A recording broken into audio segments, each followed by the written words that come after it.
on va donc démarrer. On va démarrer cette activité qui nous rejoint très spécialement. En fait, nous commençons cette année académique en reprenant ces traditions que les centraires avaient puis qui avaient pu développer à travers les années, des flash météo. Ce sont des rencontres étudiantes qui permettent de partager des réflexions, des résultats partiels, et des questionnements méthodologiques, etc., qui ont trait au processus de recherche des étudiants de cycle supérieur qui sont associés au centraire.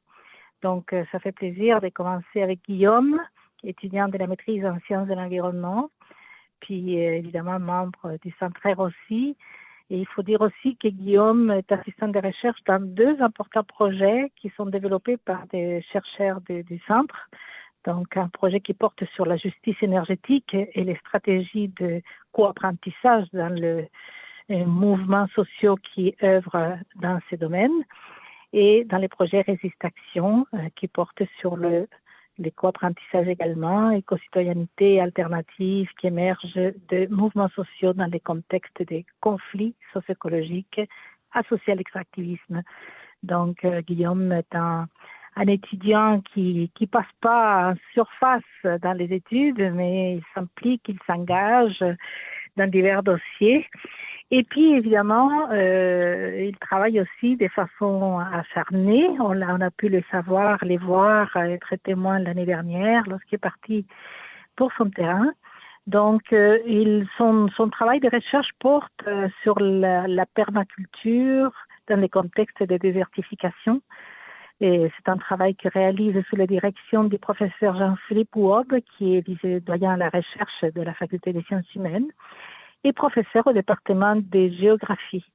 Donc voilà, Guillaume il a exploré ces questions de contribution aux études d'impact concernant la permaculture dans un contexte de recherche de régénération des écosystèmes qui sont en processus de désertification. Donc, on va laisser les microphones à Guillaume qui va nous exposer donc l'état de développement actuel et ses recherches, j'imagine que ses résultats partiels aussi de son travail. Puis, on reviendra après pour les échanges, les questions, les commentaires. Alors, merci à chacun et chacune d'être venu à cette rencontre et puis bienvenue. Et alors, on laisse la parole à Guillaume. Vas-y, Guillaume.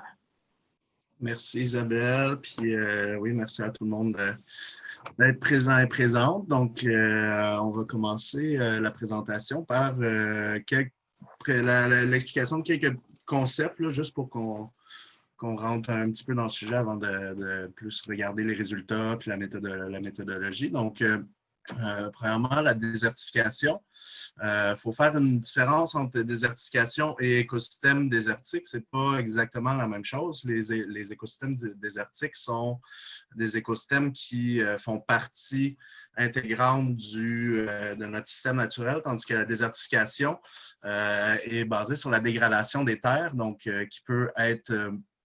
qui est reliée soit à une perte, juste un instant, une réduction des propriétés biologiques ou économiques dues à des activités humaines ou naturelles. Dans la situation actuelle, c'est surtout des activités humaines, des activités anthropiques qui vont causer la dégradation des terres, qui va mener à la désertification, donc qui est reliée à un résultat d'une sécheresse, de la déforestation, changement climatique ou l'utilisation de techniques d'agriculture qui transforme les terres fertiles en terres désertiques. Il y a d'autres situations où est-ce qu'il peut y avoir de la désertification en temps de conflit, de guerre, en temps par toutes les autres productions extractivistes. Donc, on peut parler de les mines peuvent amener à la désertification, comme je disais, les techniques agricoles, la déforestation.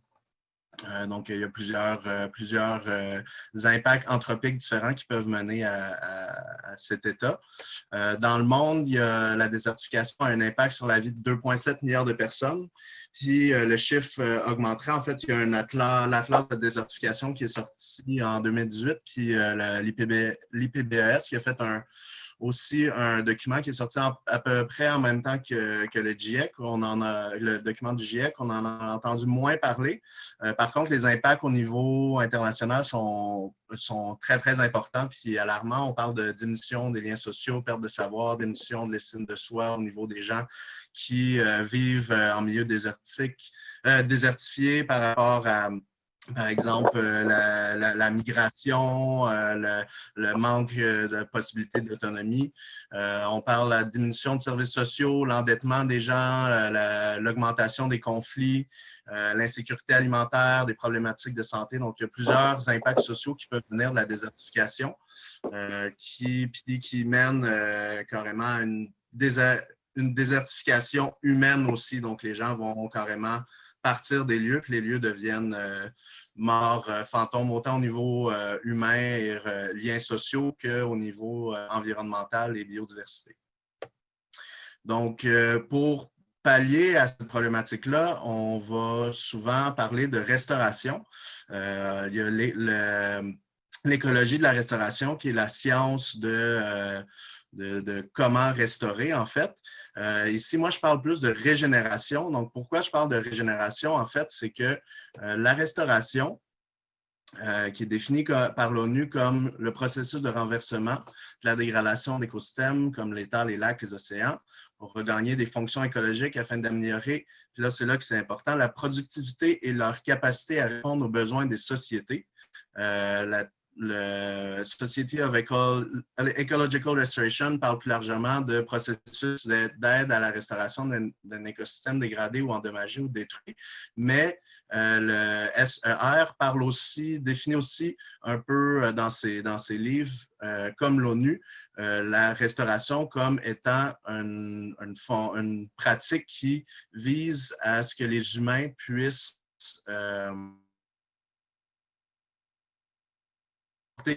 utilitariste. Donc, ça n'a pas nécessairement l'objectif d'intégrer les systèmes humains au système naturel. Ça reste souvent peu de succès parce qu'on se concentrerait plus sur les symptômes que les causes. Donc, on essaye de restaurer, les plantes meurent, l'eau s'évapore, il y a de moins en moins d'eau dans le sol, etc. Puis là, on veut rajouter ça, mais on se fait aux causes. Pourquoi ça se passe? Il y aurait rarement aussi l'utilisation d'une analyse systémique des problématiques de ce thème-là. Pourquoi ils se dégradent? Pourquoi ils vont vers de la désertification? Souvent, justement, parce qu'on regarde plus les symptômes que les causes, il n'y a pas d'analyse systémique. On va vraiment viser un certain élément de l'écosystème, on va essayer de le restaurer et on ne va pas prendre la question de façon plus globale. Et comme je disais, c'est souvent fait afin de combler nos besoins anthropiques. Donc, par rapport à ça, il y a la régénération qui, elle, implique nécessairement une approche systémique. Donc, aperçoit l'humain comme faisant partie de l'écosystème naturel. Donc, les deux ne peuvent pas être séparés. Et pour régénérer un écosystème, il faut autant transformer les pratiques sociales que transformer l'environnement qu'on veut régénérer. Donc, on ne peut pas seulement s'attaquer à l'environnement, il faut que les pratiques sociales soient transformées. Il faut que les systèmes anthropiques aussi soient intégrés au reste du vivant. Donc, on ne peut pas utiliser les systèmes vivants comme si on était à l'extérieur d'eux. Donc, c'est une vision différente de la restauration, en fait. Souvent, les projets, encore aujourd'hui, vont faire beaucoup plus de la restauration que de la régénération.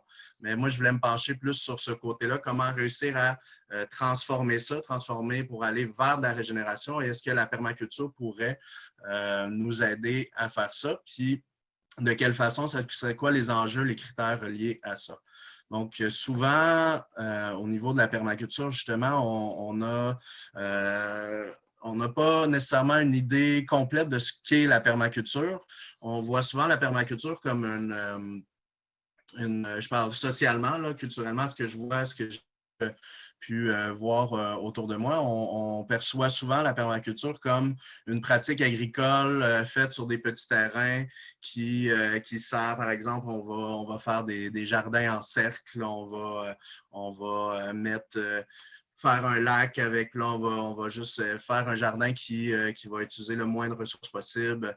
Mais finalement, la permaculture, c'est beaucoup plus que ça. C'est une science du design, en fait, qui va combiner les connaissances scientifiques, expérientielles et traditions de multiples disciplines puis cultures afin de développer des systèmes de gestion holistique.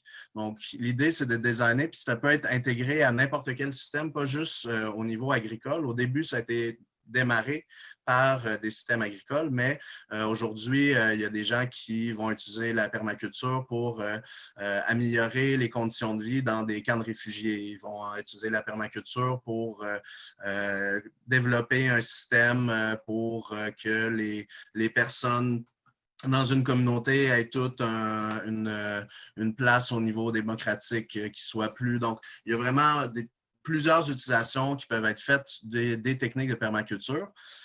Puis c'est ça, donc ça tire surtout au niveau scientifique. Ça vient surtout de l'écologie des systèmes, de la géographie du paysage, de l'ethnobiologie puis de la pensée systémique. Donc, la permaculture aussi, c'est pas seulement une technique ou un regroupement de techniques. Il y a tout un mouvement social, une philosophie de vie, un regroupement de pratiques, un système d'éducation alternatif qui a été développé autour, ce qui fait aussi ça a été très long avant que la permaculture soit intégrée en termes de recherche académique dans les institutions plus universitaires de recherche. Parce que le milieu de la permaculture n'était pas très friand à travailler avec le milieu plus institutionnel, puis développaient leur propre milieu académique de leur côté, leur propre recherche, leur propre façon de fonctionner. Puis ça fait pas très longtemps, en fait, qu'il y a une conversation entre les deux milieux. Puis, donc, c'est ça l'objectif. Et un peu comme avec la régénération, est d'intégrer l'humain dans la nature et de modifier le design de nos sociétés dans l'optique de créer des systèmes holistiques où les besoins de la nature et les besoins anthropiques sont comblés conjointement. Donc, quand on parle de besoins de la nature, c'est une mauvaise traduction, là, mais c'est en fait que la nature puisse fonctionner de façon qu'on ne détruise pas l'environnement en développant, en comblant les besoins anthropiques. Il faut qu'il y ait vraiment une relation d'égal à égal avec toutes les espèces, tous les êtres vivants et le non-vivant. Donc, ce qui est différent entre la régénération et la permaculture, c'est entre autres l'idée des concepts éthiques puis des principes de design. Donc, les concepts éthiques, il y en a 3. Je les ai gardés en anglais parce que le concept de care en anglais est difficilement traduisable complètement. On peut penser, par exemple, au self-care aussi, c'est un peu la même chose. Donc, on parle de earth care, people care, puis fair share qui devient maintenant de plus en plus future care. Donc, on veut prendre soin de la terre, prendre soin des gens autant au niveau individuellement, prendre soin de soi et prendre soin des autres, prendre soin de la communauté. Puis fair share, on parle d'économie, mais une équité dans l'économie autant au niveau dans tout le vivant. Donc, c'est pas le mot fair share a souvent une connotation critiquée par rapport au mouvement équitable et tout ça. Mais ici, on ne parle pas seulement d'équité entre les humains, on ne parle pas de certification, tout ça, on parle vraiment d'équité entre tous les êtres vivants. Et donc, ça a comme une autre connotation. C'est un peu pour ça, je pense, que ça s'enligne de plus en plus vers le future care, qui veulent transformer le concept éthique vers ça dans le milieu. Donc, sinon, il y a différentes séries de principes de design, les principes de Holmgreen, de Mollison, de Hauser. Ça, c'est des principes qui peuvent enligner le système de design puis aider à choisir certaines techniques pour développer un plan de design. Donc, par exemple, il y a le principe d'utiliser le moins d'énergie possible, intégrer le plus de biodiversité ou de diversité au niveau social dans le système. Ça peut être de s'assurer que tous les passages énergétiques, donc on peut parler par exemple, le vent soit jamais coupé dans un système, ou si le vent est coupé dans un système, il y a une raison. C'est que le soleil soit utilisé de plusieurs façons, que chaque élément qu'on intègre dans un système soit utilisé pour différentes utilités. Donc, qu'on puisse, quand on intègre une cage pour des poules, mais ça peut aussi faire monter des haricots dessus les haricots vont aussi servir à protéger les poules du soleil, et les poules, quand on va brasser la cage, ils vont servir de protection contre les pestes, les scarabées japonais qui mangent les fèves, par exemple, vont tomber et vont être mangés par les poules. Donc, on essaie de créer des systèmes holistique où chaque élément a plusieurs fonctions. Donc, ça, c'est un autre principe qui peut être aussi intégré, pas juste au niveau, comme là, je parlais plus au niveau agricole parce que c'est un exemple facile qui est souvent donné, mais aussi au niveau de structure sociale, de fonctionnement, etc., de toujours trouver plusieurs raisons à l'intégration d'un élément. Donc, chaque liste de principes a à peu près une dizaine, quinzaine de principes. Je ne les ai pas toutes mis là parce que ça serait assez long, mais c'est avec ces principes-là que, sous les trois principes, les trois concepts éthiques, on peut designer des systèmes de permaculture. Donc, pourquoi j'ai choisi d'aller en Espagne, en fait? C'est suite à, je voulais travailler sur un projet qui parlait de régénération et de permaculture, puis je connaissais ce projet-là, qui est un des plus gros projets de restauration qui a jamais été fait dans le monde, puis c'est un projet qui a utilisé la permaculture, justement, pour développer des terrasses dans le Laos Plateau en Chine, qui est en fait la base agricole de toute la civilisation chinoise, qui avait été complètement désertifiée par l'extraction de ressources à travers les années. Puis, avec l'aide du gouvernement chinois et du permaculteur, en fait, qui a développé le projet sur lequel j'ai été par la suite, ils ont tous restauré cet espace-là. Puis c'est un endroit qui est beaucoup étudié maintenant en termes de restauration au niveau international. Puis suite à la portée de ce projet-là, en fait, le permaculteur qui a développé ce projet-là a créé la Ecosystem Restoration Camp Foundation, qui est une fondation qui est située aux Pays-Bas et qui développe des camps de restauration partout à travers la planète. Donc maintenant, il y a 21 camps qui existent un peu partout en Amérique latine, en Asie, en Afrique, en Europe, en Amérique du Nord. Il y en a partout. Puis leur objectif, c'est d'offrir, là, vous voyez qu'ils parlent de restauration, mais sur le terrain, on parle autant de restauration que de régénération puis de permaculture. Donc, des fois, ça porte à confusion, là, mais ça restait quand même une place intéressante à aller pour parler de régénération. Donc, leurs objectifs, c'est d'offrir de la formation afin de permettre de pratiquer la restauration d'écosystèmes, faire de la recherche, améliorer la vie des communautés, puis restaurer les écosystèmes. Puis le premier camp qu'ils ont créé, en fait, c'est le camp Altiplano, proche de Murcia, en Espagne, qui est, dans le fond, dans une des régions qui vit le plus de problématiques de désertification en Europe. Donc, c'est aussi juste à côté du berceau. En fait, la majeure partie des fruits et légumes qui sont consommés en Europe, puis dans une bonne partie du monde, viennent en fait de cette région-là. Donc, le camp Altiplano est situé là. Puis, dans le fond, c'est un projet d'expérimentation sur une ferme de plusieurs milliers d'hectares, mais sur un terrain de 5 hectares qui a été offert par le fermier pour développer des techniques, faire des tests sur la portée des techniques. Donc, on voit ici là, l'endroit en question. Puis, donc là, ils ont creusé des étangs, ils ont créé des murs de roche qu'on appelle qui retiennent les sédiments. Ils ont développé un campement là où il y a des pratiques, on essaie de transformer un peu les pratiques sociales, les pratiques, comment faire les choses au niveau aussi communautaire. Là. Donc, il y a des rencontres, il y a du développement personnel, etc., qui est fait autour de ça.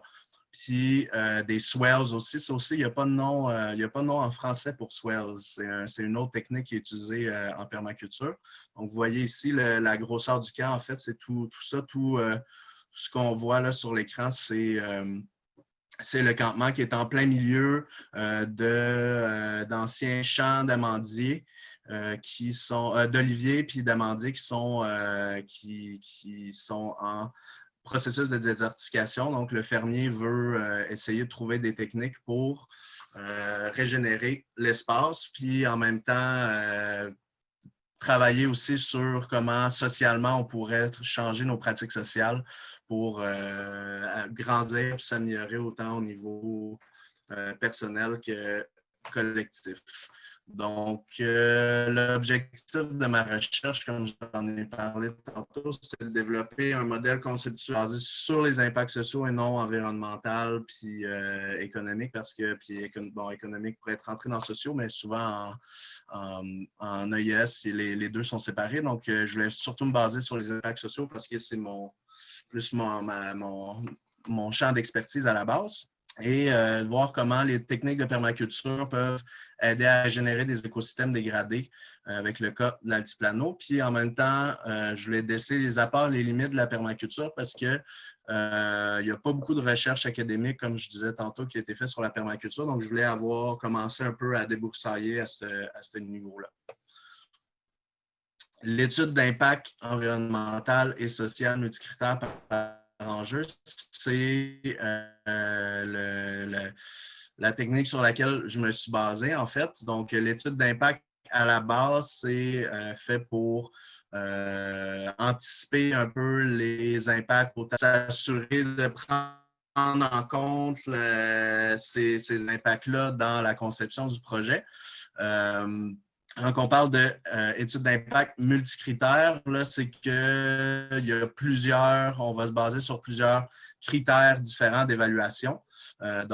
Et ensuite, au niveau des enjeux, c'est ce qui a été ajouté par mon directeur dans les dernières années, en fait, c'est qu'au lieu, normalement, les études d'impact, c'est surtout les décideurs et les experts qui vont avoir une place prépondérante. Donc, c'est surtout eux qu'on va écouter à la base dans le développement de l'étude d'impact. Mais par enjeu, dans le fond, on va aller voir pour les communautés, pour les parties prenantes, toutes les parties prenantes autour de la communauté, les entreprises qui sont déjà sur place, la biodiversité, les autres communautés un peu plus loin dans la région. On peut penser, par exemple, dans le cas de GNL Québec, il y aurait pu avoir comment ça peut affecter les communautés comme Tadoussac, même si Tadoussac n'est pas à côté, mais il peut avoir des impacts. Donc, voir par rapport aux parties prenantes, c'est quoi les enjeux, qu'est-ce que les gens peuvent perdre ou gagner par rapport au projet, puis se baser plus là-dessus que seulement sur l'avis des décideurs et des experts. Donc, c'est pourquoi j'ai été sur le terrain. Sur le terrain, j'ai fait une observation de participantes de 1 mois et demi, puis 20 entretiens semi-dirigés, dont 6 membres de l'équipe de coordination de l'Altiplano Ecosystem Restoration Camp, 6 bénévoles qui étaient présents. Donc, les bénévoles, le projet fonctionne beaucoup avec l'aide de bénévoles, puis j'ai eu la chance d'avoir des entretiens avec 6. 4 étudiants de la Regeneration Academy School. Ça, c'est une école de régénération qui est sur le même terrain, en fait, qui est développé par le fermier qui appartient au terrain. Donc, vu leur proximité du projet par rapport au projet, j'ai aussi pris des entretiens avec eux. 2 représentants de l'AICRE, qui est, vu que en fait, le camp et l'organisation du camp vient des Pays-Bas. Donc, au niveau administratif, il faut qu'en Espagne, il y ait des gens qui s'occupent du projet au niveau administratif, tout ça. Donc, c'est l'ICRE qui est l'association qui prend part à ça. Donc, j'ai eu 2 entretiens avec eux, le propriétaire du terrain, puis un membre de la direction de l'Ecosystem Restoration Camp Foundation qui était présent sur le site pendant mon court séjour. Donc, par rapport à ça, j'ai eu, premièrement, là, où est-ce que je suis rendu dans mes résultats, c'est de voir les perceptions des participants et participantes sur les apports et limites de la permaculture. La régénération. Donc, au niveau, j'ai pu les diviser en différentes grandes sections, là, en fait.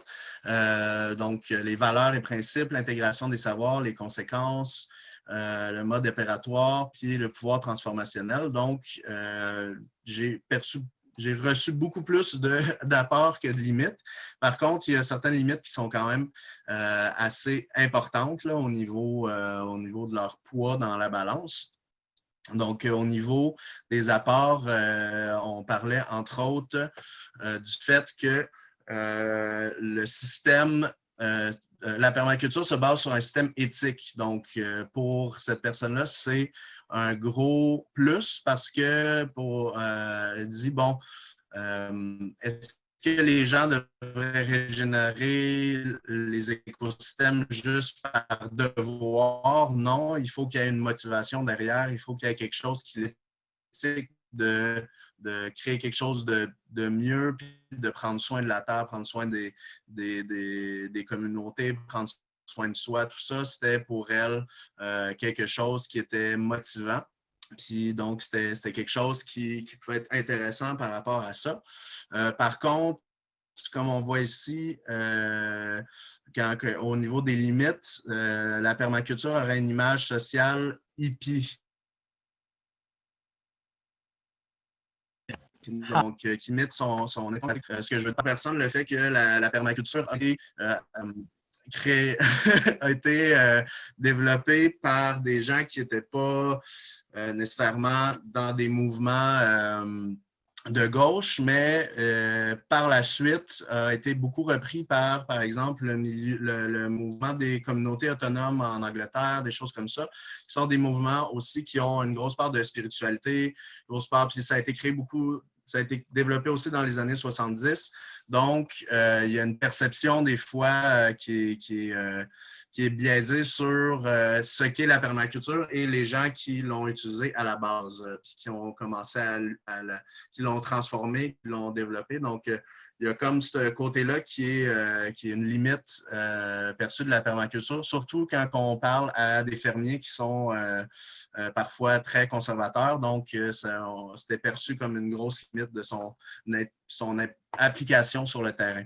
Ensuite, au niveau de l'intégration des savoirs, on trouve que c'est intéressant parce qu'on se base sur plusieurs anciennes cultures, donc autant d'Europe et d'ailleurs. Puis que c'est pas un design que quelqu'un a juste amené comme ça. Ça vraiment, il y a une base derrière, autant de savoir expérientiel, de savoir ancestraux et de savoir scientifique aussi. Donc, les livres en permaculture vont avoir des sources fiables en arrière. Les techniques sont applicables, tout ça. Il n'y a pas beaucoup de recherche sur la permaculture, mais les techniques utilisées par la permaculture, ça, il y a beaucoup de recherches sur ces techniques-là. Par contre, il y a une personne qui disait que c'était très idéaliste et très complexe, en fait, d'appliquer toutes ces techniques-là, puis qu'il y avait comme un côté marketing à la permaculture il y avait comme une série de gourous là, qui étaient suivis, puis par rapport à ces gens-là, par rapport à ce qu'on pouvait apprendre dans les cours, tout ça, puis son application par la suite, cette personne-là trouvait que c'était difficilement complètement applicable, puis il y avait comme une dissociation entre les deux, là, entre le théorique puis l'appliqué. Ensuite, conséquence de son utilisation, On parle de moins utiliser de machinerie, faire de la biomimicrie, de moins utiliser de pesticides, etc. Donc, pour les personnes en gros, les conséquences sont quand même très bénéfiques. Si on regarde au niveau, c'est ça, il y avait même, j'ai eu comme pas vraiment de conséquences, mis à part peut-être économiques, là, parce qu'on parlait que c'était très coûteux. Donc, mais sinon, au niveau des conséquences sur l'environnement, je n'ai pas reçu, là, c'est les perceptions là, des participants et participantes, mais je n'ai pas reçu de possibilité de conséquences négatives. Donc, ça, c'est quand même intéressant à voir. Est-ce que c'est Je ne pense pas que c'est nécessairement le cas parce que c'est beaucoup plus complexe que ça, mais reste que c'est la perception que les gens avaient. Ensuite de ça, au niveau mode opératoire, on dit que premièrement, ça oblige l'observation. Donc, juste ça, c'est quelque chose qui est vraiment très intéressant. Puis, c'est vraiment basé sur la conception d'un design. Donc, on construit quelque chose, il y a une structure derrière, puis c'est très pratique, ça aide à penser avant, à développer, à s'intégrer aussi à l'écosystème dans lequel on est parce qu'on prend vraiment le temps d'observer puis de prendre place dans l'espace avant de faire quelque chose, avant de développer le design. Donc, pour les gens, ça, c'était quelque chose de très intéressant. Par contre, on parle aussi du fait que ça serait difficilement applicable sur une grande échelle. Donc, quand on a des milliers d'arcs on peut développer on peut faire de l'agriculture de façon conventionnelle. Est-ce qu'on peut utiliser des systèmes de permaculture? Ben là, c'était quelque chose qui était quand même assez souvent ramené, le nombre de personnes que ça nécessiterait, le coût. Est-ce que ça aurait la même production? Recherche appliquée, là, c'est une perception, donc c'est dur à dire. C'est dur à savoir pour l'instant. Par contre, c'est ça, cette personne-là, pour elle, c'était vraiment possible de faire. Et sinon, ah oui, au niveau du mode opératoire aussi, un autre élément qui était quand même à prendre en compte, c'était le fait que ça demande beaucoup de connaissances au niveau global, au niveau holistique, systémique. Donc, il faut avoir des connaissances en biologie, en ingénierie, il faut avoir des connaissances en comprendre au niveau des dynamiques de groupe dans les communautés, comprendre. Donc, il y a une nécessité à l'interdisciplinarité autant par rapport aux gens qui pratiquent la permaculture, mais aussi dans le fait de ramasser des gens ensemble pour développer ce type de design-là. Donc, ça aussi, c'était vu comme une grosse limite parce que, en essence, pour réussir à développer quelque chose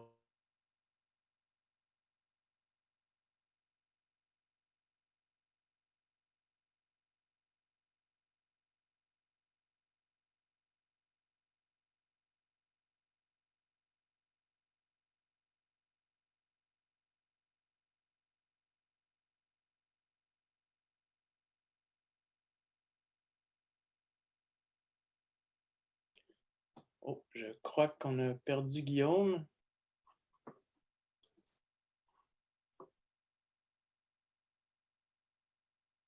Est-ce que vous m'entendez, les autres? On t'entend. Oui, on t'entend. Ouais, OK, bon, OK, fait que c'est Guillaume, en fait, malheureusement, qui a perdu sa connexion.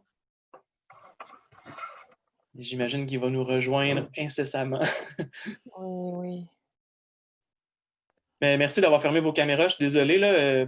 En fait, je me demandais même si Guillaume nous voyait, parce que je pense que quand on partage l'écran, c'est pas facile, là. Il faut comme arranger l'écran pour être capable de voir les faces de tout le monde. Mhm. Mais moi, en tout cas, ça m'a aidé. Puis comme j'enregistrais, ben, j'étais comme, ah merde, ça va faire un enregistrement full saccadé. Ça va être poche. Ouais, je voulais juste lui montrer de temps en temps qu'il n'est pas tout seul. Ouais. Ouais, c'est cool ça, mais je sais pas s'il nous voit. Ah, OK. Ça va, Guillaume? Salut, ça Guillaume. va, j'ai des gros problèmes avec mon Internet ces jours-ci. Il faut qu'on appelle justement. OK. Alors, voilà, désolé. C'est pas grave, on est en famille, il n'y a pas de problème. Ouais. Non, mais Donc, je pourrais couper au montage. Mais ouais. sans blague, Guillaume, je vais te demander, quand tu es en plein écran, est-ce que tu vois nos faces? Là, je le vois, mais je voyais juste. Non, je voyais quasiment pas vos faces. Non, OK, c'est ça, parce qu'à un Vous moment donné, voyez genre une personne. j'avais demandé aux gens de fermer leur caméra parce que ça laguait de mon bord. Puis comme j'enregistre, ben, ça enregistre le lag. Fait qu'en libérant la bande Ah, passante, ça coulait un peu mieux, là. Fait que OK. je voulais juste te dire qu'on est là quand même, On est là. même si on est caché Parfait. derrière nos pas de caméra. Super. Fait qu'on est. C'était rendu où là, quand que je vous ai perdu, quand vous m'avez perdu? On était au mode opératoire, je pense. Je crois que oui. Veux-tu regarder juste la suivante pour être sûr? Après ça, c'est sûr qu'on n'était pas là, mais est-ce que j'avais parlé du fait que Euh, c'était difficile au niveau du nombre le nombre de savoir que ça nécessitait pour développer ce type de design-là? Tu étais là-dedans, là, je pense. J'étais là-dedans, hein? Bon, ben c'est c'est ça. vraiment Donc, cette diapo-là, là, ça, je me souviens, c'est correct. ouais, c'est ça. Donc, c'est pas mal là que je t'ai rendu. Donc c'est ça. Ça prend un nombre de savoirs extrêmement varié. Puis, par rapport à ça, c'est assez complexe à appliquer. Puis là, on parle aussi d'essayer d'appliquer ça avec des communautés qui sont dans des situations de désertification, des situations de pauvreté quand même assez importantes. Pas toujours des situations où est-ce qu'il y a un accès à de l'éducation, à des ressources sociales importantes. Donc, pour cette personne-là, c'était quand même quelque chose d'assez difficile de designer vraiment de façon importante ça. Donc, après ça, comme je disais tantôt, c'est aussi appliqué avec des personnes dans des camps de réfugiés. Donc, tout ce que je dis là, c'est des perceptions des gens. Est-ce que c'est réellement le cas? Là, il me reste à tout regarder ça puis faire mon analyse par rapport aux différents apports et limites qui ont été perçus par les gens. Puis ensuite, la dernière apport et limite, c'était le pouvoir transformationnel. Donc, on pense que autant au niveau des écosystèmes que des communautés, il y a quand même, par rapport à la base éthique, par rapport aux outils que ça apporte, par rapport à la vision, la nécessité d'observer notre écosystème avant de le transformer, essayer d'intégrer le plus possible un respect de l'environnement, un respect de tous les membres de la communauté, un respect individuel aussi, un respect. Donc, par rapport à ça, il y avait vraiment, pour la majorité des gens, il y avait une possibilité de transformation de notre vision de l'économie, de notre concept de richesse, notre perception, notre lien avec l'environnement, notre lien avec la nature, notre façon notre rapport avec la nourriture aussi, notre rapport avec la production de nourriture, nos rapports sociaux, les dynamiques de groupe qu'on a dans les communautés, tout ça. Donc, il y avait une possibilité, un pouvoir transformationnel quand même important qui était soulevé. Ma deuxième série de résultats qui est sur le développement d'enjeux puis de critères par rapport à ces enjeux-là. Donc, encore là, je suis rendu à la perception. Donc là, en ce moment, j'écris mes résultats. Je n'ai pas encore commencé l'analyse complète de ceux-ci. Par contre, déjà à la base, en EIS, donc en études d'impact, on parle d'impacts sociaux. Ici, quand j'ai fait mes entretiens, j'ai plus parlé de people care. Donc, j'ai vraiment parlé de l'éthique de people care aux gens, puis comment la permaculture pouvait régénérer au niveau du people care, puis là, c'est des entretiens en anglais, pouvait régénérer les écosystèmes. Donc, en enjeu, on parle de ce que l'on peut perdre ou gagner, mais pourquoi j'ai parlé d'impacts sociaux au lieu de people care, c'est parce que j'ai fait un peu une mise en relation des trois concepts, puis je me suis rendu compte qu'il y avait quand même des éléments qui se rejoignaient. Par exemple, en études d'impact, on va prendre en compte l'environnement sous les dimensions biophysiques, sociales, économiques.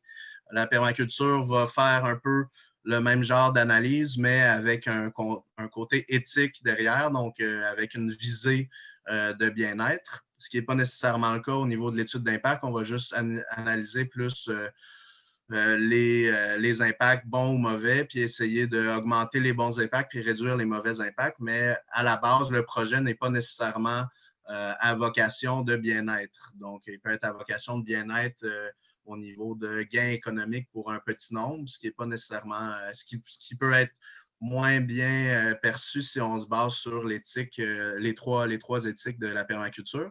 La régénération, ben, on est encore dans une analyse systémique, donc on va voir comment les humains peuvent participer dans les écosystèmes de façon physique, psychologique, sociale, culturelle, économique, et aussi au niveau, c'est quoi leur relation avec tous les autres organismes vivants et leurs systèmes.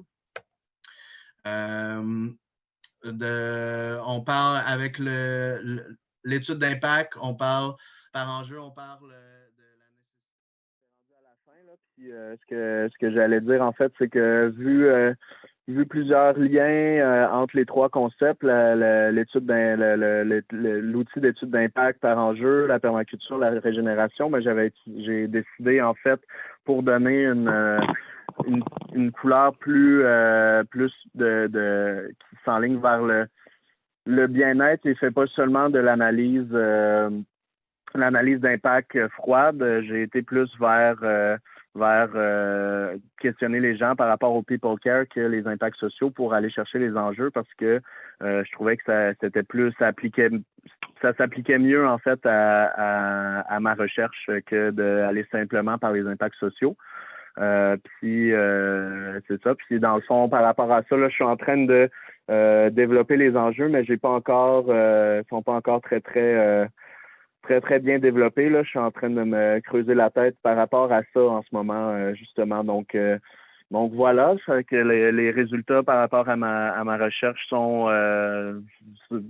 été présentés partiellement là, à date. Là. Donc les apports, les limites que j'ai pu voir par rapport à la perception qui reste encore à plus analyser. Puis au niveau des différents enjeux là, que j'ai pu voir, mais j'ai pas eu le temps de vous les présenter, mais bon, ça sera une autre fois. Donc voilà. Puis merci. Si vous avez des questions et des commentaires, je suis tout oui.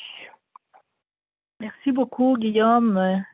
Merci aussi de cet effort de communication dans des contextes si étranges. Et on est ici vraiment au proie en fait, des fonctionnements technologiques. Et puis voilà.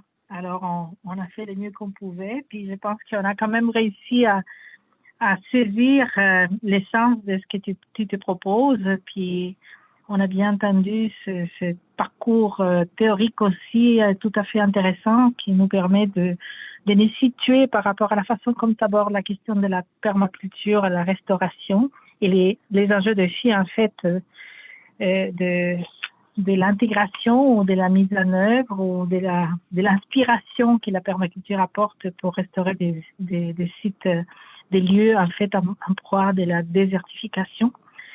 Est-ce qu'il y aurait des questions? Moi, j'aurais quelques commentaires ou questions, mais j'ouvrirai d'abord aux participants. Est-ce qu'il y aurait des questions ou des commentaires? Oui, salut. Je voulais juste dire que j'étais vraiment impressionné. Je me connais plus dans d'autres sphères de ce qui est connaissance par rapport à l'écologie et j'avais jamais connu nécessairement le côté plus, l'aspect plus social de la permaculture et l'aspect plus sociologie environnementale de la permaculture et je trouve ça extrêmement intéressant de voir ce genre de choses se développer quand même récemment. Donc, si tu peux nous parler peut-être un petit peu plus du côté sociologie de la permaculture, peut-être nous dire vers où tu penses que ça s'en va comme mouvement? Est-ce que tu vois ça comme un mouvement diversifié où il y a vraiment un centre et des gourous au centre de ça? C'est super intéressant, en fait. Oui. Je t'ai proposé de ramasser toutes les questions, commentaires et après, tu iras? Parfait. Si tu es d'accord? Est-ce que tu es d'accord? Oui, c'est parfait. Oui. Est-ce qu'il y aurait d'autres questions, si tu peux prendre note, est-ce qu'il y aurait d'autres questions, commentaires? Oui, ben en fait, moi, c'était juste pour préciser un peu parce que je pense que Andrés a très bien ouvert le terrain. Moi aussi, je t'ai intéressé beaucoup par cette dimension-là, en fait, surtout du rapport au savoir et à la connaissance, parce que dans les limites identifiées, justement, là, il y a été mention là, de la prégnance, je pense, de certains gourous, puis du rapport à la connaissance qui était peut-être un rapport un peu plus top-down. Puis là, je me demandais dans quelle mesure, en fait, les pratiques de permaculture étaient propices à comme créer finalement des nouveaux savoirs à travers la pratique, donc un rapport au savoir qui est différent de celui des modes traditionnels. Fait que c'est ça, j'étais curieux d'approfondir un peu ça aussi là, avec ce que Guillaume a pu observer. Merci. Est-ce qu'il y aurait d'autres questions? Non, je pourrais peut-être ajouter mon commentaire ou ma question. D'abord, bravo Guillaume pour cette recherche qui est tout à fait pertinente. Je pense que ça soulève aujourd'hui pas juste un nouveau regard en fait, qui s'ajoute à cette confirmation de l'état de détérioration de la situation par l'impact des activités humaines, mais aussi qui en fait, c'est encore un effort de recherche de solutions, enfin, qui fait partie de toute cette mouvance à la recherche d'alternatives.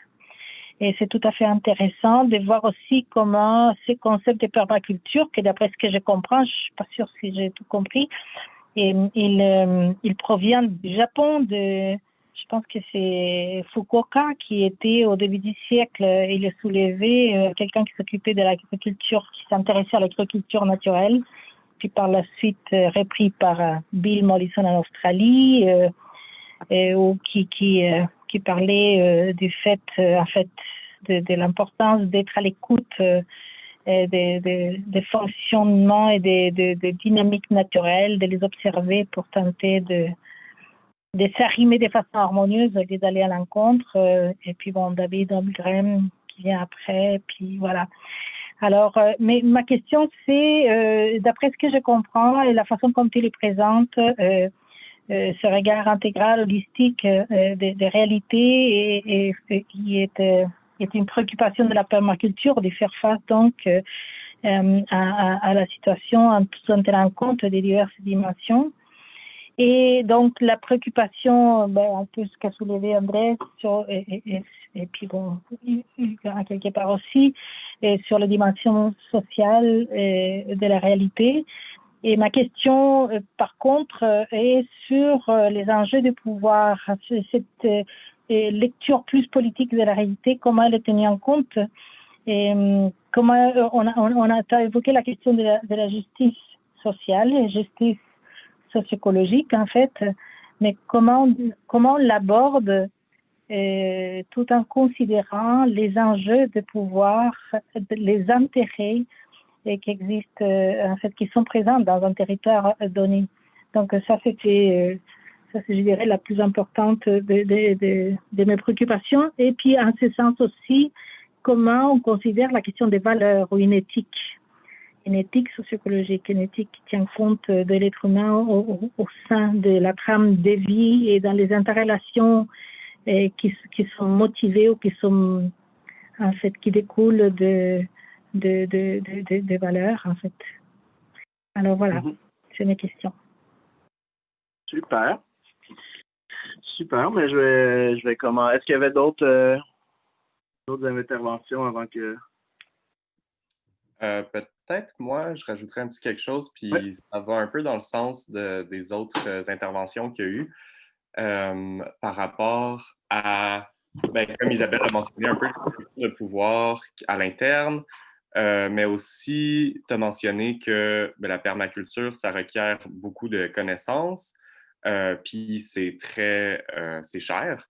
Puis moi, quand j'entends connaissances, puis argent et tout ça, dans ma tête, ça fait un lien avec justement une forme de développement social, culturel, économique qui est peu accessible. Fait que je sais pas, je pense que ça, comment dire, pas que je répète, mais je pense que je reformule un peu les préoccupations et les questionnements qu'il y a eu par rapport à la permaculture. Mais comment est-ce que tu penses que ça peut être comment est-ce que tu penses que c'est un défi, justement, à la permaculture puis à la mise en place de projets de permaculture? Puis peut-être moi, pour compléter, j'avais deux petites questions aussi. C'est pas très loin là, dans le questionnement des autres, en fait, mais tu as mentionné tu as parlé de la fondation qui avait plusieurs camps, là, j'oublie le chiffre exact, suite au cas en Chine, où est-ce que ça a été un peu développé. Puis je suis pas sûre d'avoir compris si c'était comme une fondation qui avait plusieurs camps, et donc si c'était comme la même école de pensée, la même application partout dans le monde. Ou si c'était autre chose, mais si c'était ça, je me demandais si c'est pas une limite. Est-ce que c'est comme pas assez diversifié comme approche puis comme philosophie du projet, dans le fond, ou si peut-être qu'il y a une liberté, en fait, d'adaptation selon les cas puis les contextes, dans le fond. Puis ma deuxième question, c'est au tout début, tu parlais de la permaculture, puis tu disais que c'est souvent appliqué à l'agriculture, puis c'est ce qu'on reconnaît le plus, ce dont on entend le plus parler. Puis moi, personnellement, c'est juste dans ces contextes-là que j'en avais entendu parler. Puis tu as dit que ça peut s'appliquer dans d'autres contextes aussi. Je ne sais pas si tu peux nous donner des exemples ou si tu connais. En tout cas, ça m'intéressait. C'est un peu plus loin de tes objectifs de recherche, mais je trouvais ça vraiment intéressant de voir que ça peut s'appliquer à autre chose. Puis c'est ça, si tu en connais un peu, ce serait cool d'en entendre parler. Mais merci, c'est vraiment bien. Parfait. Ben, je vais commencer peut-être par faire la clarification par rapport à l'écosystème Foundation. Dans le fond, le premier camp, celui où j'ai été, puis là, je suis pas rentré dans tout ça parce que c'est un gros, ça a été très long à expliquer, là, mais il y a une crise au camp parce que c'est le seul camp, en fait, qui a été géré par la Fondation, puis que la Fondation mettait de l'argent dans le camp. Tous les autres camps sont complètement autonomes. Dans le fond, ce qu'ils vont faire, c'est qu'ils vont se rallier à l'organisation, puis l'organisation va leur offrir des formations, va trouver des experts au niveau de certains éléments que les gens ont besoin de formation dessus dans leur région pour les aider. Ils vont aller, donc c'est rendu plus au début, ils voulaient créer des camps, tu vas avoir des meilleurs, puis ça a été sorti aussi pendant mes entretiens, là, justement, le côté un peu colonial de ce genre d'organisation-là, puis qui était critiqué par les gens sur place sur le fait qu'il fallait que cette organisation-là, en tant que telle, se questionne sur ses pratiques quand elle va aller dans des endroits. Puis il y a eu justement une transformation sur le fait que maintenant, c'est plus de l'aide qu'ils vont aller offrir pour mettre en relation des gens qui veulent restaurer puis qui n'ont pas nécessairement de réseau pour le faire ou de connaissances pour le faire, mais qui ont la volonté de le faire. Puis ils vont offrir des fonds et tout ça à ces gens-là, mais que les camps en tant que tels, au niveau de leur gestion, leur pratique, leur façon de fonctionner, etc., sont totalement autonomes. Donc ça devient plus un organisme qui pousse les gens, comme donne un peu espoir dans le fait de le faire, puis amène les gens à dire, bon, vous pouvez le faire, c'est possible de le faire, avec derrière tout le genre de marketing relié au Léos Plateau, puis aux différents camps qui existent, etc. Donc, ça devient un peu plus comme une poussée, puis une mobilisation faite pour aider les gens à le faire. Puis après ça, sur le terrain, les gens sont autonomes. Après ça, ma vision de leur façon de fonctionner, tout ça, j'en ai pas trop parlé là parce que c'est pas tant la base de ma recherche, mais disons que il y aurait quand même pas mal de critiques à avoir par rapport à leur façon de fonctionner, à ce que j'ai vu au camp. Puis une des raisons pourquoi le camp, pendant que j'étais là, a fermé et a réouvert après avec une nouvelle structure qui aussi mettait moins l'emphase sur les pratiques sociales. Donc, par exemple, quand j'étais là, toutes les semaines, il y avait des rencontres du sentier, donc des rencontres où les gens... Puis ça, c'est des pratiques qui peuvent être vues justement au niveau social. Quand on parle de social là, en permaculture, là, des pratiques de sentier, des rencontres de sentier, donc voir comment faire des rencontres vraiment pour travailler sur les dynamiques de groupe. Après ça, il y avait il peut y avoir des ateliers de méditation, des rencontres au niveau intégré, par exemple, la sociocratie ou des dynamiques de gestion horizontale. Tout ça, c'est des pratiques qui sont appliquées au niveau social dans la permaculture. Donc, la permaculture, en fait, ce que le mouvement fait en tant que tel, c'est qu'ils vont aller chercher des pratiques holistiques qui viennent de plein de savoirs différents, puis ils vont les intégrer. Donc, ça peut être justement là, dans le cas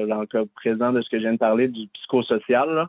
Donc, puis des pratiques de politique alternative, puis ils vont aller chercher ces trucs-là, puis les intégrer à leur comme outil possible de design. Mais en tant que tel, la permaculture, c'est vraiment comme une lunette de design, puis après ça, ce qui est utilisé comme outil, ça peut être extrêmement varié. Puis dès le début, en fait, il y avait déjà dans les textes, en fait, comme Fukuoka, c'est plus une il a jamais utilisé le terme permaculture en tant que tel. Il est plus comme un genre de prédécesseur de ce qui a été créé par la suite par Mollison puis Holmgren. Mollison, lui, était plus dans une optique pratique terrain, mais avait déjà, dès le départ, intégré les pratiques éthiques de People Care. Puis lui, à la base, c'était pas Fair Share, c'était limiter notre utilisation des ressources à ce qu'on a besoin. Donc, c'était vraiment que ça, sa troisième éthique. Puis, dans le fond, ça, c'est Puis Holmgren, lui, est allé directement plus dans un aspect social, puis essayer de voir comment ces techniques de design-là pouvaient être appliquées ailleurs. Ensuite de ça, tu as eu d'autres personnes qui... Puis là, ça, c'est comme un peu les gourous. Tu as comme... Quand on parle de gourous en permaculture, c'est les gens, puis dans le milieu, comme par exemple, suite à ma recherche, j'ai été suivre un cours au Portugal d'éducation à la permaculture, puis les gens et les formateurs sont tous pas mal critiques par rapport à ces gens-là, en fait. Sont pas, ils voient la pertinence des écrits qui ont été faits, des outils qui ont été mis ensemble, tout ça, mais la majorité des gens que j'ai rencontrés, en tout cas dans les rencontres, puis les formateurs aussi, puis les formatrices que j'ai rencontrées étaient pas mal critiques par rapport à ça, puis cherchaient à transformer toute cette vision-là que les gens ont, que justement ça coûte cher, puis qu'il faut faire des formations payantes pour le faire, tout ça. Ils trouvent tous. Les gens sont en général dans le milieu très critiques par rapport à ça. Puis je trouvais que c'était un côté en fait intéressant par rapport à la perception que les gens peuvent avoir de l'extérieur de dire c'est ces gens-là parce qu'on entend tout le temps parler de ces gens-là parce que ce monde-là font des vidéos, font du marketing, ont comme des grosses machines derrière eux. Mais après ça, quand tu vas voir le mouvement en tant que tel, c'est un mouvement qui est comme partout. Il y a des gens qui le pratiquent partout à travers le monde. Il y a pas dans le milieu, il y a vraiment beaucoup de questionnements par rapport au colonialisme, par rapport à la place, par rapport au féminisme. C'est très, très intégré dans les discussions qu'il y a lors des formations, tout ça. Donc ça, c'est quand même quelque chose que je trouvais assez intéressant à voir en étant sur le terrain puis en suivant le cours par la suite. Là, il y avait vraiment une volonté de se dissocier de ces genres de gourous-là. Puis quand on parle de utilisation ailleurs, là, il y a, comme par exemple en formation, on parlait de comment placer les choses dans ta maison. En utilisant un design de permaculture. Donc, ça peut être aussi simple que ça pour limiter ta consommation énergétique, tes déplacements, t'assurer de pouvoir augmenter les possibilités de discussion puis de rencontres avec les gens chez vous. Plein d'éléments comme ça. Puis là, t'appliques les principes à ça. Il y a une des fondatrices, là, j'ai un blanc sur son nom, là, mais c'est une des fondatrices une des premières au niveau de développer les théories sur la permaculture qui, elle, en ce moment, j'en ai parlé un petit peu tantôt, là, elle a fait des formations dans des camps de réfugiés avec des gens qui parlent pas la même langue qu'elle, puis des fois, des gens qui parlent 4-5 langues différentes là, dans le lieu, puis qui savent pas ni lire ni écrire parfois, puis qui sont parfois nés dans les camps de réfugiés.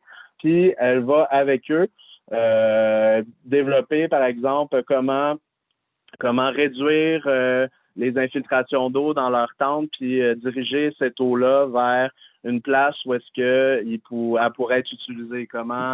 Donc, il y a comment replacer les tentes. Là, c'est tout le transfert au niveau de l'éducation est fait par et pour aussi, là, bon, c'est assez complexe à tout expliquer, là, mais quand il y a une formation qui est donnée en permaculture, c'est fait par questionnement. Donc, les gens, c'est les gens qui vont apporter toute la façon d'enseigner est faite dans l'optique que les gens apportent le savoir par eux-mêmes. Il va y avoir des pratiques aussi, par exemple, de faire des rencontres. Puis là, bon, le 5 minutes, le 5 minutes de discussion, donc tu n'as pas le droit de parler pendant 5 minutes ou 2 minutes. Il faut que tu écoutes seulement pour pratiquer ton écoute active, apprendre à écouter de façon active. Et ensuite de ça, tu vas pouvoir parler pendant 2 minutes. Puis après ça, là, faire une coupure comme ça. Il y a toutes les pratiques sont faites pour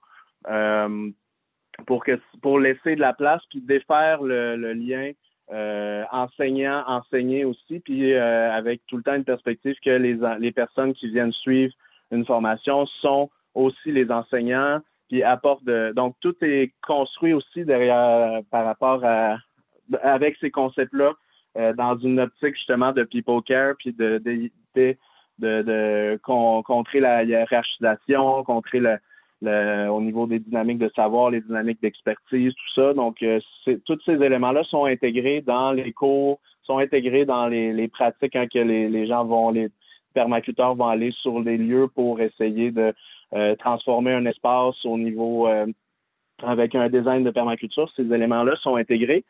Par contre, l'idée de connaissance et de privilège, à mon sens, reste quand même parce que même si c'est possible d'avoir ces formations-là à l'extérieur, puis reste que la permaculture reste hyper, comme j'ai de la misère à tout expliquer ce que ça l'englobe, parce que c'est très systémique, très holistique, puis il y a tellement de facteurs, tellement d'éléments, tellement de connaissances à aller chercher que ça prend des années, puis c'est pas nécessairement comme c'est ça, il y a beaucoup de livres, il y a beaucoup de pour moi, ça reste quand même très académique, même si la permaculture a essayé de se dissocier de l'académie à la base, là. Mais pour moi, ça reste quand même une problématique par rapport à son application, même si vu que son enseignement son enseignement peut être appliqué même à des gens qui ne parlent pas la même langue, qui sont dans des situations comme par exemple les camps de réfugiés, comme je parlais tantôt. Donc, c'est ça, je pense que c'est applicable, mais il y a des bémols à avoir, puis il y a des réflexions à avoir aussi par rapport à ça.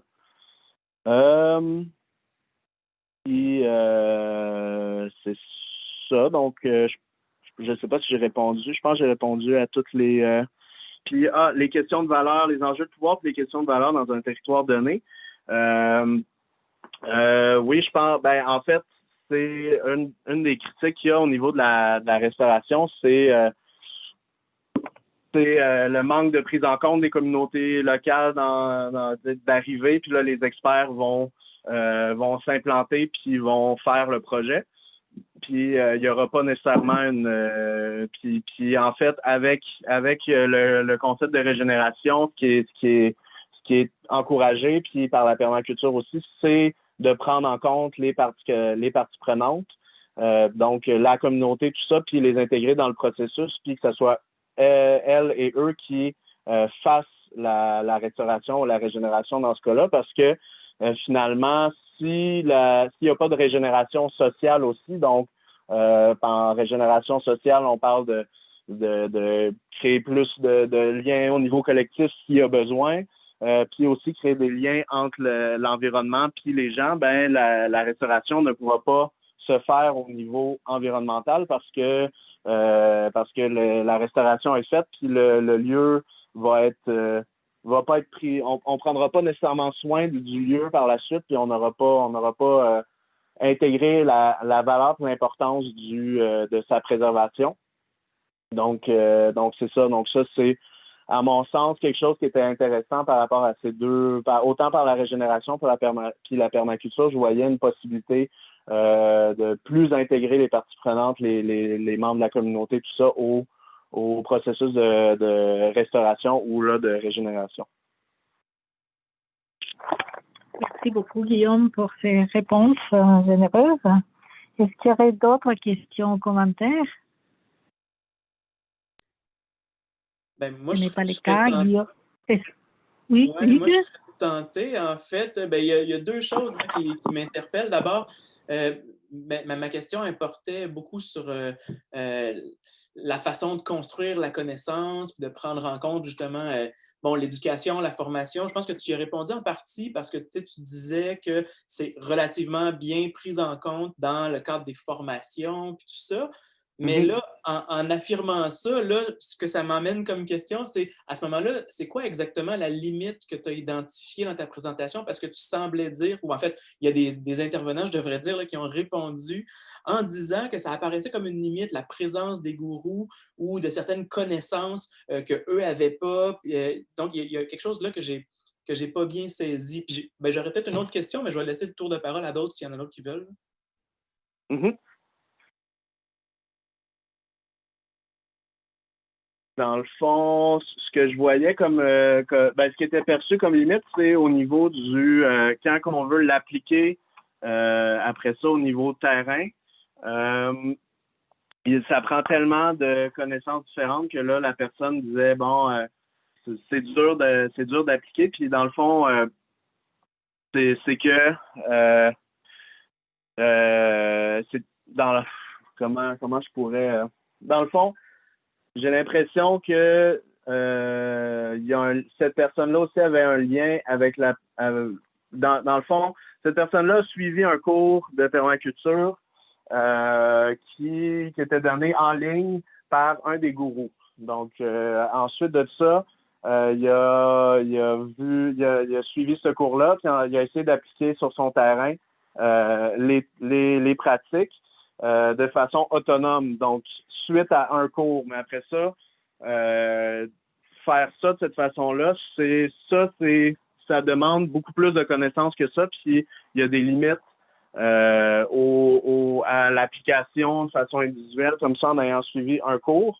Puis je pense qu'il y avait peut-être de la frustration reliée à cette représentation-là, des gourous il faut que tu payes full cher pour avoir les cours, puis après ça, tu sors du cours, puis là, tu n'as pas l'impression de pouvoir appliquer des choses, ce qui est quand même assez différent de d'autres cours ou d'autres formations que j'ai pu voir ou suivre, ou de ce que j'ai pu voir comme application sur le terrain. Après ça, il y a aussi les coûts qui étaient une grosse limite parce que les techniques qui sont là, après ça, c'est ça aussi qui est un peu flou parce que, comme je disais tantôt, la permaculture, c'est comme une lunette, c'est un système de design que tu vas faire pour faire un plan. Donc, il n'y a pas vraiment de techniques reliées. Il y a des techniques qui sont comme encouragées par la permaculture, mais après ça, dire j'ai utilisé des techniques de permaculture, c'est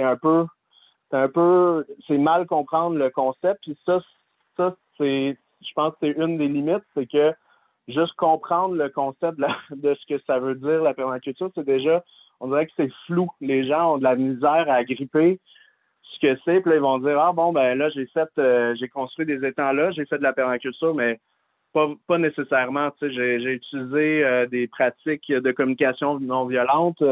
Je fais de la permaculture au niveau de l'encouragement de transformation des dynamiques sociales. Pas nécessairement. C'est vraiment plus c'est une lunette qu'on se donne pour développer un design systémique, en fait. Fait que je pense que là-dessus, c'est une des grosses limites, c'est la complexité du concept en tant que tel, puis de ses différentes applications, puis de ce qui englobe, fait que ça rend ça très flou. Puis là, les gens ont de la misère à se placer par rapport à ça, puis à dire. Puis je pense que vu que il n'y a pas de. C'est ça. Puis il n'y a pas de structure il y a des structures de formation qui sont données, mais après ça, dépendamment de qui te donne la formation, dépendamment de ton expérience par rapport à ça, c'est pour ça que je vois en ce moment les réponses plus comme des perceptions, puis qu'il faut que j'approfondisse mon analyse par rapport à ça, là, pour vraiment pouvoir plus cadrer le tout. pas si ça répond, là, c'est un peu... Oui, j'essaie merci. de penser en même temps, là, mais... C'est bon, merci. Merci, Guillaume. C'est sûr que cette conversation, cette présentation ouvre multiples avenues de réflexion et qui peut-être pourraient faire l'objet d'autres maîtrises ou d'autres doctorats même.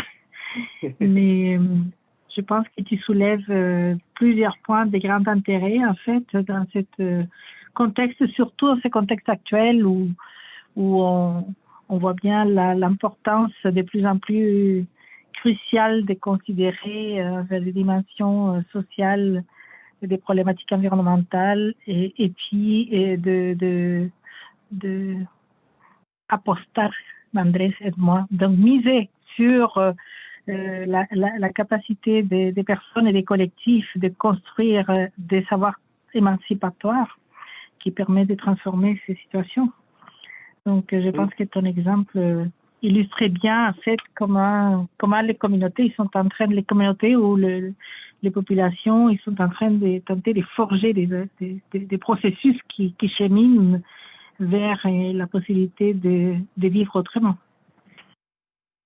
En tout cas, merci beaucoup. Je pense que s'il n'y a pas d'autres commentaires ou questions, nous pourrions clore ici cette activité.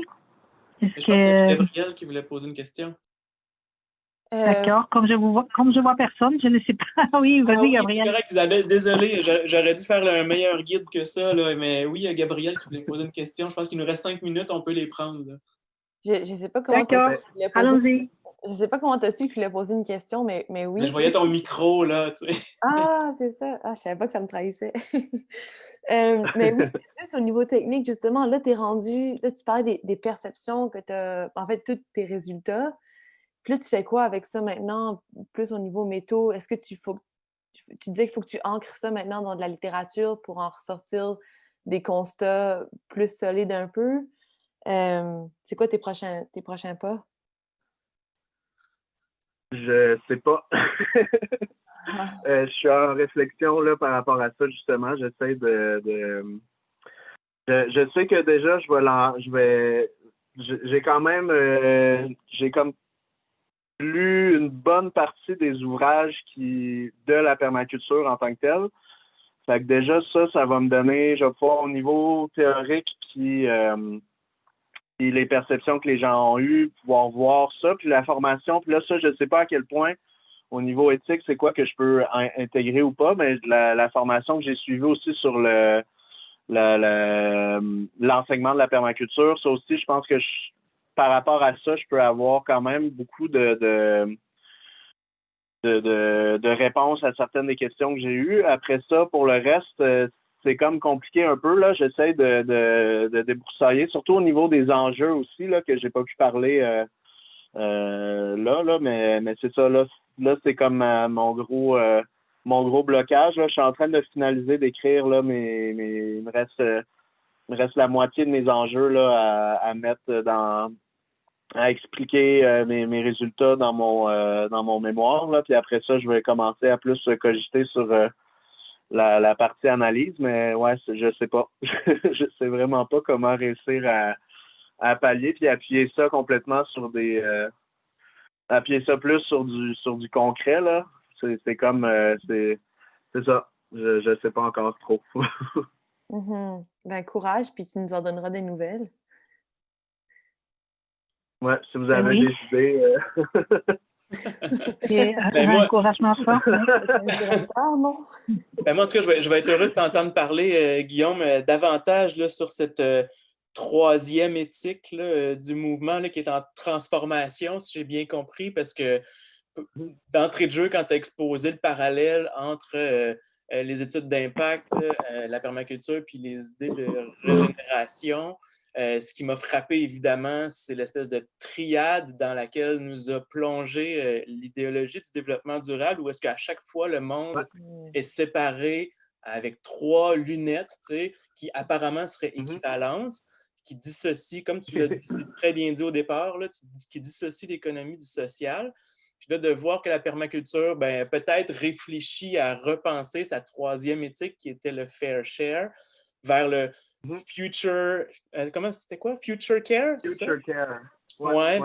c'est intéressant. Il faudrait voir jusqu'où ça va parce que même dans le développement durable, en fait, cette idée d'équité intergénérationnelle était déjà présente, mais elle se limitait quand même à une équité en termes d'accès aux ressources. Fait qu'on est encore dans l'environnement conçu comme un bassin de ressources à gérer pour que tout le monde y ait accès équitablement. Fait qu'il y a toute une dimension. En fait, il y a un paquet de dimensions qui sont évincées de cette réflexion-là. Puis j'espère que le mouvement qui est en train de repenser sa troisième éthique pourrait s'ouvrir à d'autres choses un peu plus riches et vastes.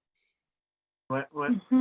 Puis c'est ça qui, comme j'expliquais tantôt, eux, ils ont comme plus quelque chose qui se rapproche un peu de l'économie de la nature, ou tu sais, vraiment, c'est plus holistique que justement le développement durable, ou comme il y a la place de l'humain dans l'écosystème n'est pas la même, disons. Sauf que reste que ça m'a toujours titillé un peu ce truc-là parce que ça reste assez similaire en étant différent.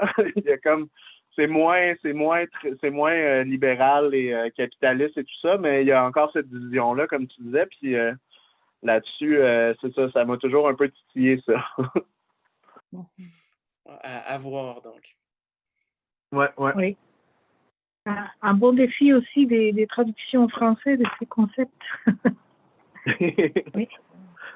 Ben, c'est comme self-care, tu sais, self-care n'est pas est perçu comme ne pouvant pas être on peut pas tant traduire le concept, fait que là, c'est voir est-ce que le terme care peut être comme intégré à la langue française ou pas, parce que le care anglais n'est pas le même, c'est pas la même chose que soin, c'est pas la même chose que, c'est un autre concept complètement, fait que là, c'est ça qui devient compliqué avec ça. Toutefois, on le retrouve déjà, l'éthique des soins, on le retrouve beaucoup dans les écrits écoféministes.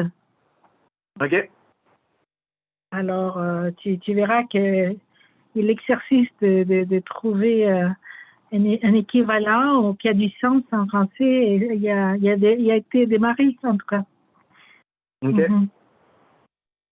Alors, voilà. Mais merci beaucoup, Guillaume. Écoute, je pense que ça nous donne envie de savoir comment ça va se poursuivre, tout ça. Puis peut-être on aura l'occasion d'entendre tes conclusions, puis tes réflexions finales à un moment donné. Je l'espère. Sinon, je vais être à l'UQAM pour toujours. Mais oui. Même si tu réussis, il y a toujours une bonne chance que tu restes à l'UQAM pour C'est possible. Merci beaucoup. Puis écoute, c'est une belle activité qui donne un bon coup d'envoi pour cette nouvelle année académique, ce type d'activité. Puis je l'espère que ça va encourager d'autres à suivre ton exemple, donc des partages de partiels, des recherches en cours. Merci infiniment encore et merci Andrés pour prendre le leadership de l'organisation de cette activité, puis à Hugues qui est toujours dévoué à faciliter tout et pour que ce soit possible. Alors, et merci beaucoup à chacune des participants aussi. Oui, alors, ça va être une prochaine fois. Content de vous entendre. Yeah. Ouais, ça fait plaisir de Oui. vous voir. Ah, ben Et oui, ça fait plaisir. Merci, Guillaume.